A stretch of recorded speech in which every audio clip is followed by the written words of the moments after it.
Big boss Malayalam season 7 നാളത്തെ promo വന്നിട്ടുണ്ടേ. നാളെ pencil വെച്ചിട്ടുള്ള ഒരു ടാസ്ക്കാണ്. ആക്ടിവിറ്റി ഏരിയയിൽ വെച്ചിട്ടാണ് ചെയ്യുന്നത്. ഇതിനിടയിൽ നാളെ വഴക്ക് നടക്കുന്നുണ്ട്. അതായത് ഒരു വശത്ത് നമ്മുടെ അനീഷ് ഉടക്കുന്നുണ്ട്. ഷാനവാസ്, അനീഷ്, ആദിലയൊക്കെ നിൽക്കുന്നുണ്ട്. അനീഷ് പിണങ്ങി മാറുന്നു. ആദിലയും ഷാനവാസും തമ്മിൽ നാളെ ഒരു ഉടക്ക് നടക്കുമെന്നാണ് കേട്ടോ തോന്നുന്നത്. പ്രൊമോ അവസാനിക്കുന്നത് ഷാനവാസിനെ രൂക്ഷമായിട്ട് ഈ ചെറഞ്ഞു നോക്കുന്നു എന്നൊക്കെ പറയില്ലേ, അതുപോലെ നോക്കുന്ന ആദിലയാണ്. ആദില ഇങ്ങനെ കൈയൊക്കെ ഉയർത്തുന്നുണ്ട് ഷാനവാസിന് നേരെ. അത് കൈ മാറ്റിപ്പിടിക്കുന്നതാണോ തല്ലാൻ ഓങ്ങുന്നതാണോ എന്നൊന്നും അറിയത്തില്ല. അതുപോലെ തന്നെ ആ ഷാനവാസും ആദിലയെ ഇങ്ങനെ ഞെട്ടലോടെ തിരിഞ്ഞു നോക്കുന്നതായിട്ടാണ് പ്രൊമോയിൽ കാണുന്നത്. എന്താണ് സംഭവം എന്നറിയില്ല. പ്രൊമോ ഒരു പ്രോമിസ് അല്ലാത്തതുകൊണ്ട് നമുക്കറിയത്തില്ല. എന്തായാലും നാളെ കുറച്ച് പ്രശ്നങ്ങളൊക്കെ നടക്കുന്നു എന്ന് തന്നെയാണ് പ്രൊമോ കാണുമ്പോൾ തോന്നുന്നത്. നാളെ ടാസ്കിനിടയിലാണ് കേട്ടോ.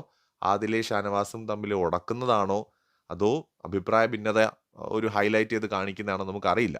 കൂടുതൽ അപ്ഡേറ്റ്സുമായിട്ട് വീണ്ടും വരാം.